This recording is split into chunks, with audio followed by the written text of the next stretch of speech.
China Heritage Annual 2019 takes as its theme Translatio Imperii Sinici, the transfiguration of China's imperial power in the modern era. The title is an adaptation of the medieval Latin term, Translatio Imperii, literally, the transfer of the power or authority to rule, which was used to describe the inheritors of the imperium, or power to govern, of the Roman Empire in medieval Europe. Over the centuries, the inheritance of imperium was sought after by many towns and states and fought over by the Holy Roman Empire, France, Britain and others. In the introductory essay to the annual, we noted that questions of empire and dynastic succession have featured in various ways in the political life of China ever since the Qing dynasty was replaced by a republic in 1912. There we quoted Sun Yat-sen, the founder of the republic, who said, "In China there has for the last few thousand years been a continual struggle around the single issue of who has become emperor. Zhang Guozhi Qian Yan Yi Lai Su Zhan Zhang Dadoshi Huang Di Yigi went to imperial ambitions in modern China in 1915. Yuan Shikai, then president of the republic, dissolved the state and established a new dynasty, the China Empire Zhanghua Di Guo. He chose as his seat of power the lake palaces, Zhangnanhai, a series of pleasure parks, pavilions, office buildings and lakes along the western flank of the Forbidden City in the heart of Beijing. Regional military strongmen rose up to oppose the new empire, and there was widespread public outrage that the burdens of the dynastic past, so recently abolished, could be imposed on the country once more. Yuan's rule was short-lived, but a year later Qing loyalists attempt to restore the fallen imperial house, and in 1931 the last emperor, Henry Eisengioro Puyi, ascended the dragon throne in the new capital of the new Manchu state of Manchukuo, the territory of which was carved out of the northeastern provinces of the Republic of China by an occupying Japanese army. In late 1945, as the Japanese invasion of China faltered and the puppet regime of Manchukuo came under threat, Mao Zedong, the leader of the communist forces that contested the rule of the Nationalist Party's republic, released a poem simply titled, Snow Shui. It described the vast territory and beauties of China before going on to name, and dismissed, some of the greatest dynastic rulers in the country's history. This land so rich in beauty has made countless heroes bow in homage. But alas, Qin Shi Huang and Han Wudi were lacking in literary grace, and Tang Taizong and Song Taizu had little poetry in their souls, and Genghis Khan, proud son of heaven for a day, knew only shooting eagles, bow outstretched all are past and gone. For truly great men look to this age alone. From For Truly Great Men, Look to This Age Alone, China Heritage, the 27th of January 2018. At the time, independent commentators detected a troubling imperial ambition in these lines. Only a few months earlier, Mao had traveled to Chongqing, the wartime capital of the nationalist government, to negotiate peace with Republican President Chiang Kai-shek. Now critics claimed that the trip was in part undertaken so the communist leader could symbolically declare himself Emperor Chengdi of a new Chinese regime. Chiang Kai-shek, who was no stranger either to ambition or authoritarianism, went even further. In a letter addressed to Chen Balay he fulminated, he, Mao, wants to be an emperor, to declare himself a king, a hegemon.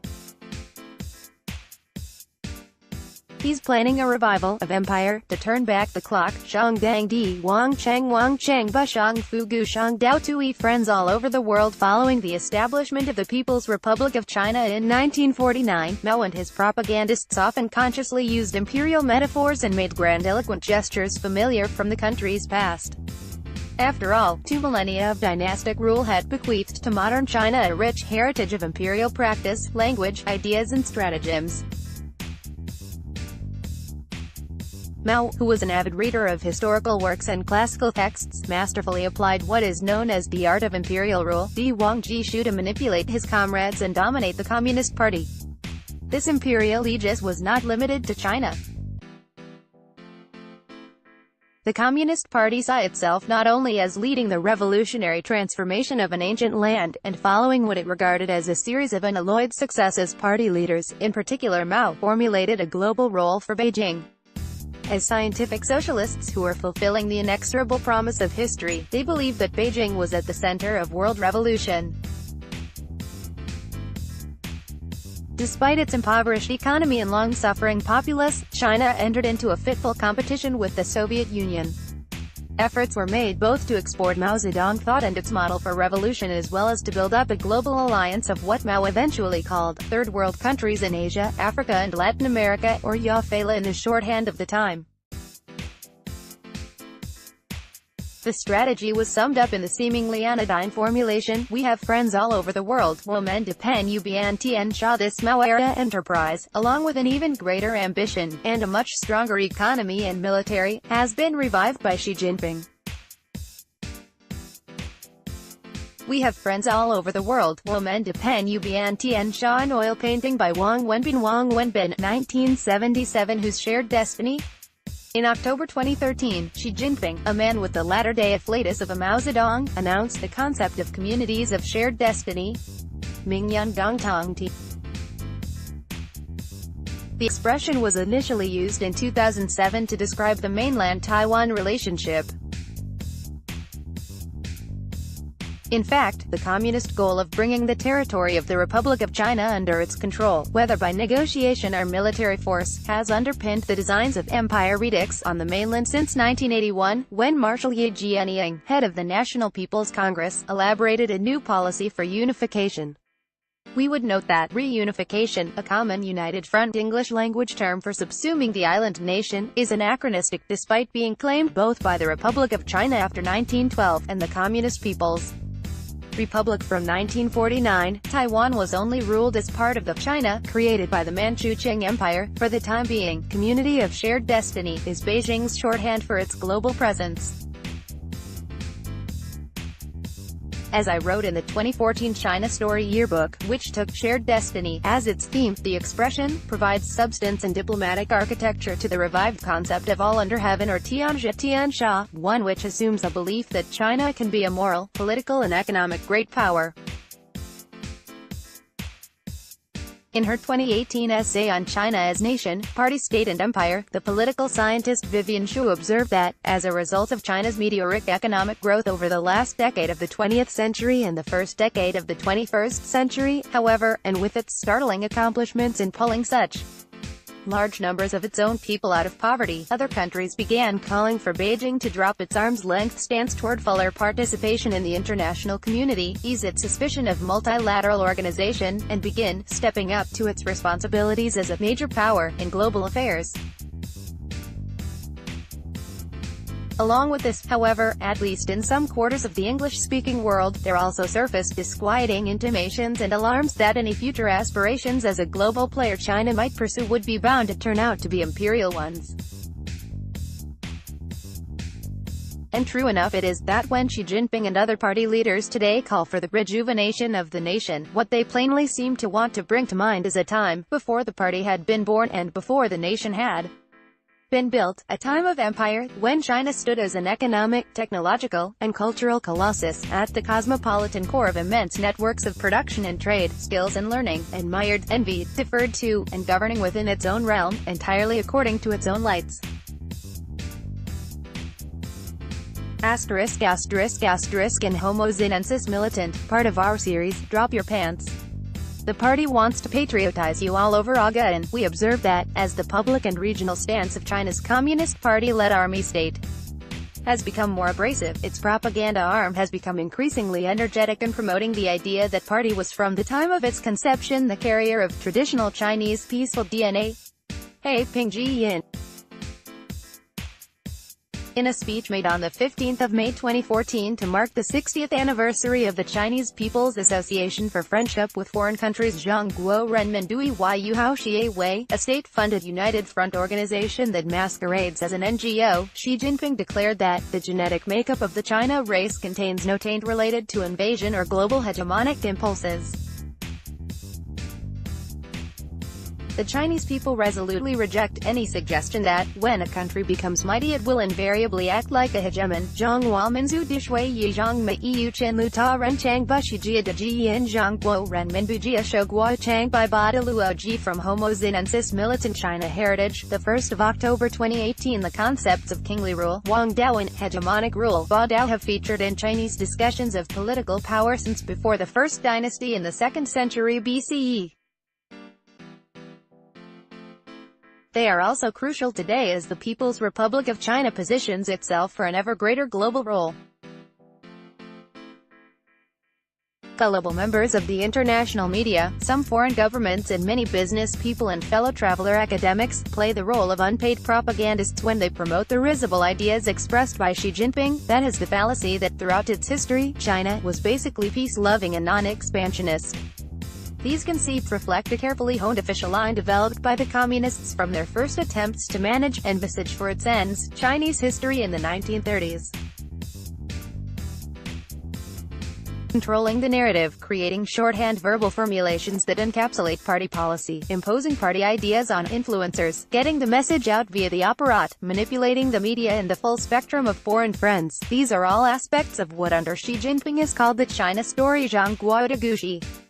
It has been an effectively strategy employed by the communists since the Yan'an era of 1937 to 1948. Today, as they promote an ahistorical view about dynastic China, empire and their own party state, they also rely on sympathetic freelance supporters.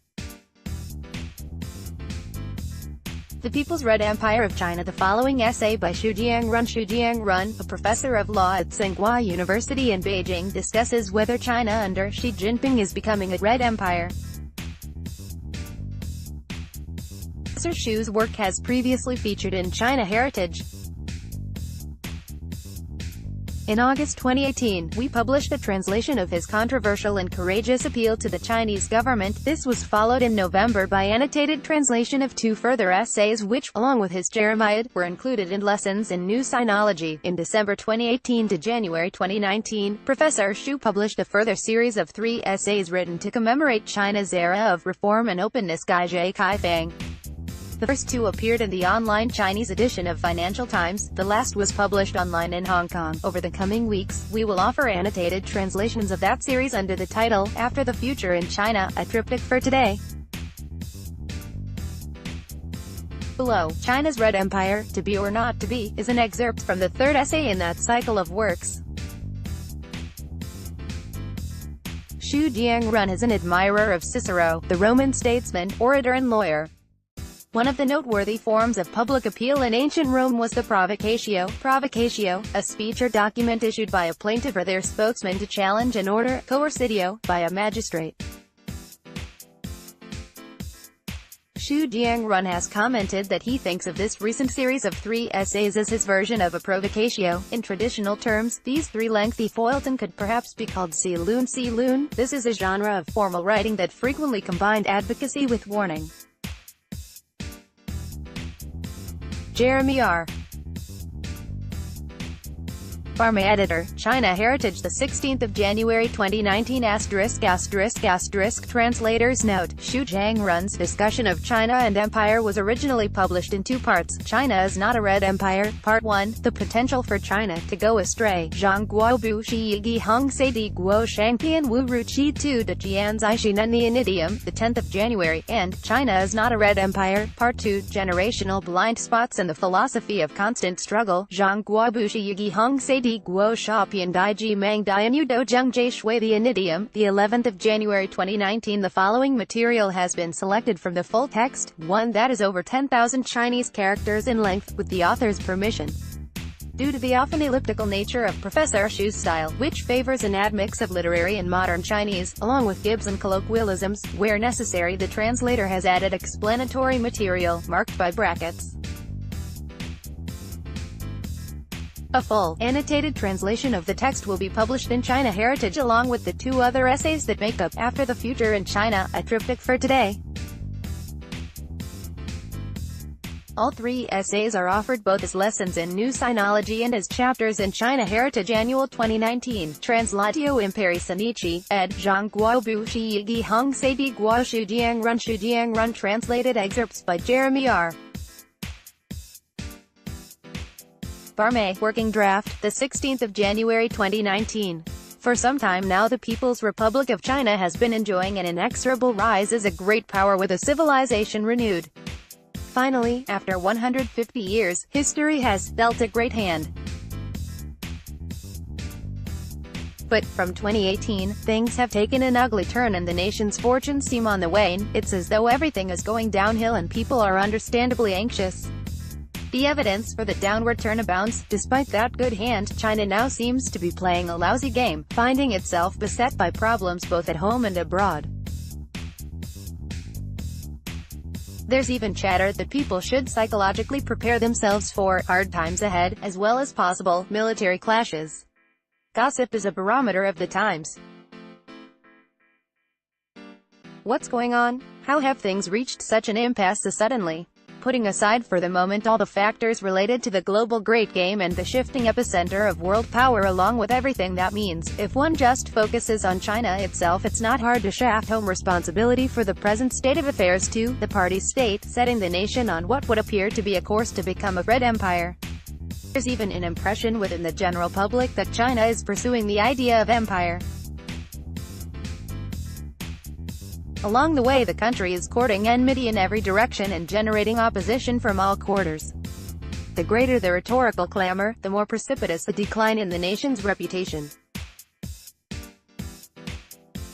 On one hand, China's political system has developed in such a way that it has scant wriggle room, nor does it now have the wherewithal to offer the public the kind of largesse or support-winning concessions of the recent past. Moreover, because of a general anxiety that the whole show may well come apart at the seams, there has been a ratcheting up of political repression. Then, on the other hand, the vaunted, original intent, part of a slogan about the party's historical mission, of the communists to rule forever is now further entrenched in, the leader, has carved out a forward path on the basis of what is essentially the usurpation of party-state power, a reference to the amassing of power by Xi Jinping and the terminal tenure granted to him in March 2018. As conflicts intensify and pressure builds by the day, and give because those in power don't want to confront substantive issues that require attention, they have decided to backtrack, that is, revive aspects of pre-reform Mao-era policies. Their behavior only serves to whet further the party-state's totalitarian appetite. It also adds to the sense among the public that you really do want to become a red empire. Be it either inside or outside the system, at the very center of power or merely on the periphery, everyone is completely aware of what is unfolding, and if this is indeed the way forward, there will be no turning back. Sen ji he shi dog wo wei chi wen ming fu xing shi bu ke dang yi shou hao pai shi wai wu shu king shi ni zhuan feng fu guo yan bu zai kai shi zhou sha palula sui ji ren shin wang biao zu xian shi bian shi yi shou hao pai da xiang lan pai er ne wai jiao ku niao zan bei kai ku ri zi yu zhan shi do zhang ji yu yi fen con wei cheng yu biao yuan yin he zai wei he zhou dao jie yi bu pao kai dog guo bo yi huan shi zhuan yi suo yin fa de shi ji ti shi zhen dang deng wai zai yin su zui zhen ju yuan ju zai yu jin yan lai de li guo ji dao ji shang hong sei di guo huo ji ren hong sei di guo de gong zhang yin shang si mian shu di ba fang kai dui yi ji yu shang chi ri shen er shang yu ri yu yi fang mian ji yu ti ji de ten nuo kong jian yi jin wu fa wei sa zhen yi bu rang bu shi shang de hong li wu ning yin kong ju san huo er ri shou jin ling yi fang mian wai shu ji yu tong ji wan shi yi shi de chu shen bu gai dian li yu chao ji yuan shou ji quan de dang guo ti ji ri yi jian zhang hua yu si mao dan ri lai yi dao lin jia bu yu tu post wei diao tu wei zhuan bu wai dao ji nei zhang ri yan zhang ji dang guo ji quan tong shi zheng jia cheng hua zuo shi la hong sei di guo de da zhang xing shang du yi si ti ji nei wai chao yi sheng sha shen ji du ming si na bu gui lu yi. No one quite expected that China, a country still on the path to modernity, would end up here. But then again, what is now unfolding is not entirely beyond the overall logic of history. In this writer's opinion, even if China today is a large-scale totalitarian power, it has not been, needs not become, should not and cannot itself be a red empire. However, because of the country's sheer size and scale, it has both the potential, and even a propensity, to become one. That's why I believe that it is a matter of urgency for this country to focus once more on what is integral to its modern development, a process of change that has unfolded over a period of 1.5 centuries, and one which embraces the political aspirations of myriads of people. This is the theme of the first essay in this three-part series, which we'll be publishing in an annotated translation over the coming weeks. China should take stock, shift gear and truly work towards becoming a people's republic, one that is underpinned by constitutional governance and democracy. To do so is both in the public interest and a matter of collective redemption. It is also how this country can truly contribute to lasting world peace. There should be no more procrastinating. 张国的现代人享受到这一部随非是了所即可以为出道理是光家by Japan 的万张国是一个超大规模的光国家不散不败不改一部可能是一个行世的国但因其超大规模可以做到这一部的现在是能源而只有这样是现代张国这一道理是真相破这行世的国知道保存我小本国张国理是安民族人民讲黑这一现代张国的 Zulu 是一是黑张 GEGG 为本国讲艺术在而为quan ti 国民的 GTZ 注意就是在为是这样就黑平处理属于不能再脱了 as China a red empire or just a large-scale totalitarian power? Hong Se Di Guo Hai Shi Chao Da Gui Moji Quan Guo during the 20th century, the contestation between the United States of America and the Soviet Union was a clash between two forms of extremism, a take-no-prisoners pitched battle between two versions of modernity. It was also an extrapolation of the life and death struggle between what one could call, in traditional Chinese terms, the superior way, one that championed freedom and good government, and an inferior path consisting of totalitarianism and merciless governance. The Soviets inherited the expansionist tendencies of Tsarist Russia and by means of sheer brutality and the prosecution of unjust wars, it was able to establish an empire that straddled Europe and Asia. Domestically, the Soviet Communist Party combined the formidable power of the one-party state and the authority of a supreme leader with a political dogma that was treated like holy right to wage a vicious war. Pursuing the logic of what Manker Olson called stationary bandits, to extract wealth from its subjects over the long term, to subdue and remake the state. With his control over the KGB and the party apparat, the supreme leader was able to manipulate the nomenclature and the whole bureaucratic system. In turn, the party state dominated every aspect of society and developed a massive machinery of control organized in a top-down, hierarchical fashion.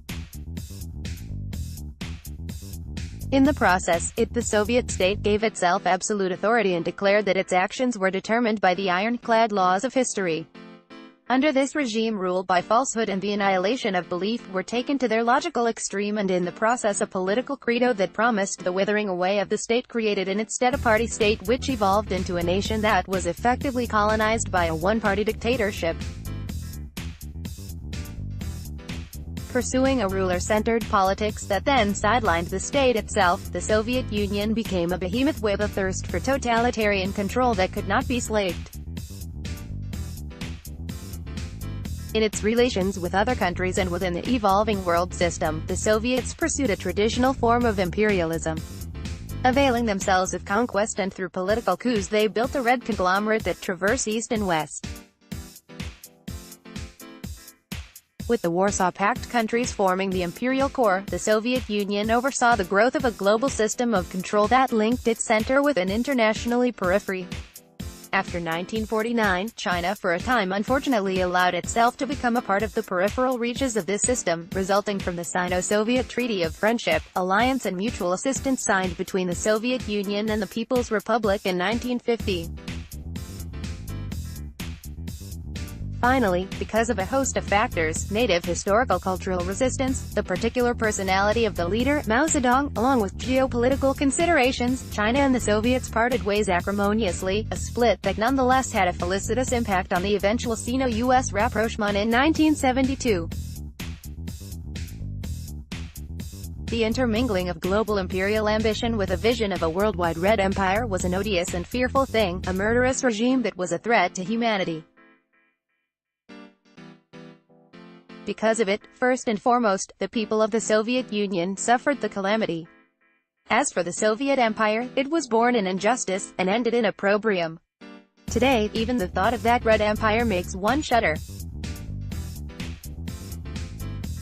Shi shi ji de mei su zhang ba shi liang zhang wei dui zu yi de dui lei yi shi liang zhang yuan zi xian dai sheng de pu shi lin yan de wei zan zhen ben yan yu de hai shi wang dao zi yu shan zhang yu ba dao ji quan yi zhang de shu si bo do chi jian su yu mai shang ji shai di kuo zhang chang dong yi ba man ji nen he bu yi zan zhang jian li chi yu gian kuo ya di chao ji di guo yi feng mian jun a zhang lai kan chi dang guo tong yu ling shu jun lin zun feng y yi shi xing tai wei shang jing er yi kan ku do zhang yu zuo kaluo ji kai dao zhang guo jia zhang fu shou bian chao ji yuan shou jia yu kj bo tong sha zhang dang zai yu zhang dang ji chi ji yu guan liao ti ji ran hu fu yang yu si nu ji yi ti de dang guo ti ji tan shi shi wei zu yi zhang xing shang yi di sen sen sha sha chi zai guo min tu ding di pang da zhen ya ji chi zai si jin shang zhang bing kai li shi tai lu hei guo jia ji shang bin yu ku ding wei zhang huang yan ji guo yu ku chu shen yang tui dao ji ji yu si guo jia xiao yin min zu bian shang dang guo zai bian wei zhuan zhang dang de ji min de zui zhang xing shang de shi ji yu zhen min tong ji guan er fei zhang ti guo jia guan de chao dog wei mo bian ben jia li de ji quan zhang ji ling yi feng mian zai guo jia jian zhang ji yu shi jia ti shi zhang sui bu jie bu ko feng xing chuan tong di guo luo ji shi zhang fu hei dian fu wei shou duan jian li chi dong shi zong guan de peng da hong sei ji tuan er yi yu wei zhang shu xing shang zhang shen bian yuan de quan chu ji sha ti shi 1949 yen hu de zhang guo yi du bu sheng guo shi yu jie yi ti shi de bian yuan de dai zhang yin wen ming chuan tong ling dao ren xing jie he di yuan zhang ji chong tu deng yuan yin er fen dao yang biao chi shi kai chi lin 1972 yen zhang mei za jin de li shi ji yuan wei shi fei fu yu fan si liang shang di jia zai si chao ji di guo wei wei peng ran hong sei di guo zui wei shi yi kong bu tu tan shang ling wei hai ren lei shou xian shi zi ji de guo min zhao yang er zhang ju shang yu bu yi si yu kai ru ji jin shang chi yu ju ling ren buhan er li. The demise of the Soviet Union left the United States as the sole world superpower. Through a covert form of American imperium, it built and maintains the world system. It was an imperium that enjoyed a decade of relative glory in the wake of the Second World War, and its salad days continued up to the time of the collapse of the Twin Towers on 9/11. Whether we consider the former Red Empire of the Soviet Union or the Empire of the Free World, it is evident that, by comparison, modern China has not been, needs not become, should not and cannot itself be a Red Empire. Su wei ji zhong sei dang shi wai shang mei di yi ba du qiang yi yen bai di guo de ba quan ji shu wai shi shi jia ti shi li jing er zan hu yu yi gi shi lin yan wei huang zhao zhou chi ji ji shuang zi ta hong ran dao ta bu lun shi wei hong sei di guo hai shi zi yu di guo yu si liang ba bai kan wu ren ke de duan yan jie zai xian dai zhang guo bu sen bu bai bu gai yi bu ke nen shi yi gi hong sei di guo 1. Modern China has not been an empire in the first place. Modern China has never been an empire. Following the 1911 revolution, the dynastic Qing Empire was transfigured to become a nation-state. By that time, not only had the Chinese cultural world that extended through East Asia, thereby making China an imperial presence in the region, and influenced the cultures and politics of Vietnam, Korea and Japan, among others, all but disappeared, but great swaths of its borderland territories were lost. For the next 40 years, from 1912 to 1949, warfare and internecine divisions left the country both much reduced and widely belittled. When the Red rulers took charge in 1949 and restored unified rulership, in the process they imposed a proletarian dictatorship and instituted a policy of relentless class struggle.